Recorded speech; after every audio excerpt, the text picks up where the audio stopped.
1967 کے اندر بیلجیم میں ایک تجارتی کمپلیکس کے اندر آگ لگ گئی جس میں 300 لوگ جاں بحق ہو گئے۔ اس وقت سعودی فرمانروا شاہ فیصل عبدالعزیز آل سعود بیلجیم کے دورے پر تھے۔ اس حادثے سے آپ بہت متاثر ہوئے۔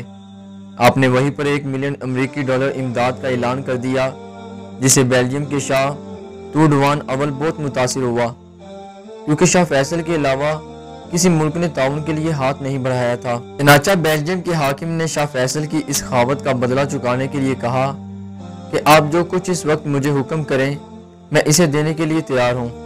یہ دیکھ کر شاہ فیصل نے اپنے کے لیے کچھ نہ طلب کر کے ایک مسجد اور اسلامی مرکز کے لیے جگہ کی درخواست کر دی تاکہ ملک میں موجود مسلمان وہاں عبادت کر سکیں اور دینی تعلیم حاصل کر سکیں۔ چنانچہ شاہ بیلجیم نے راجدھانی بروکسل ہی کے اندر ایک بڑی جگہ الاٹ کر دی جہاں ایک بڑی سی مسجد اور اسلامی مرکز بنوایا گیا۔ ساتھ ہی شاہ بیلجیم نے اسلام کو بھی سرکاری دین کا درجہ دے دیا۔ اس وقت وہاں 7 لاکھ سے زائد مسلمان پائے جاتے ہیں اور وہاں عیسائیت کے بعد اسلام دوسرا بڑا دین مانا جاتا ہے۔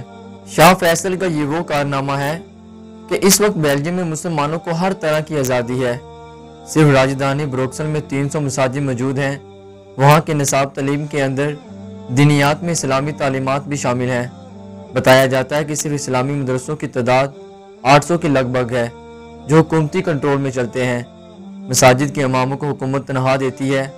سرکاری چھٹیوں میں عید الفطر اور عید الاضحیٰ کے دن بھی شامل ہیں۔ اللہ سبحانہ و تعالی شاہ فیصل بن عبدالعزیز آل سعود کی قبر پر اپنی رحمتوں کا نزول فرمائے، آمین۔ اور جتنا ہو سکے اس ویڈیو کو شیئر کیجیے گا۔